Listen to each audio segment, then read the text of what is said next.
China is also such an important market for you. How do you explain that when China now has been growing a bit slower, that you have maintained or created such an impressive growth? Because that's not the situation in the rest of the world, because the growth has been going down. It's a deliberate effort on our part.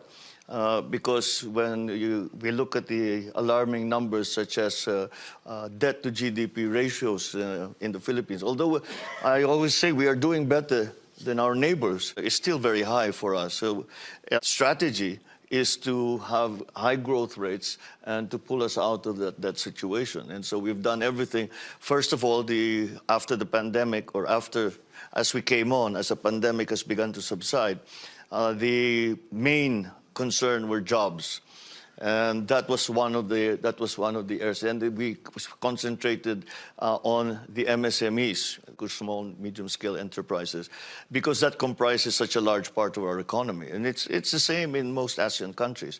And I think that's where the growth is coming from. So we were always very worried that of the talk that we were hearing, the forecasts on the international economies of different countries.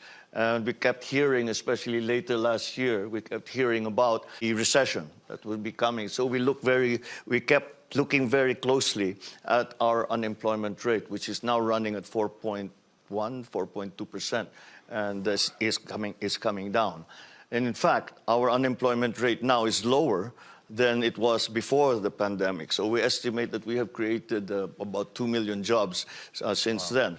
So as long as in my theory, my belief, and I think I'm right in that, is that as long as the unemployment rate stays low, then the recessionary forces are something that we can resist. Gives a good foundation for growth. But what are the key growth areas? Well, we have, let me talk about the areas that did well during the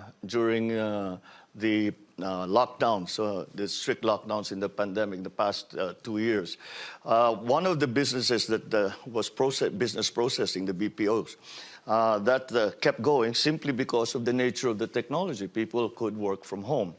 The other area that has been very active and continues to grow is mining, that side of that part of the economy. We have been a traditional exporter, manufacturer and exporter of semiconductor products, of chips, and that continues to be an important factor.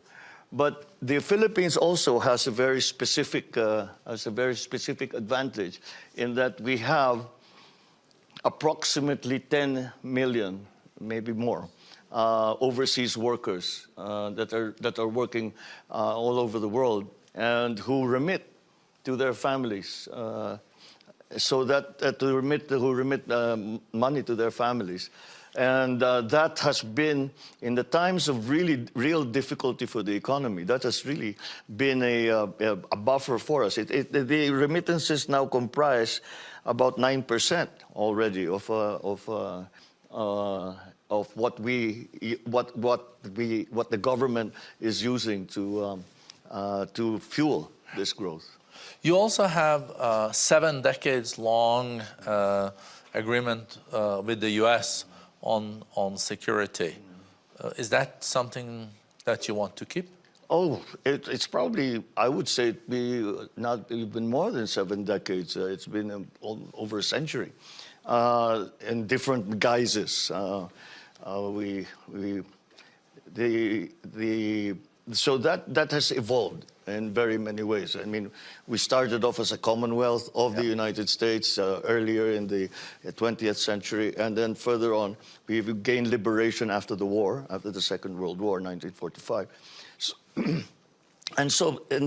But the connection between the Philippines and the United States has remained strong, and we are their only treaty partner in Asia. And so that has grown stronger and stronger. But it has to, I always say that the only way for it to remain strong and to remain relevant is to evolve that relationship. So it can no longer be simply what it was before.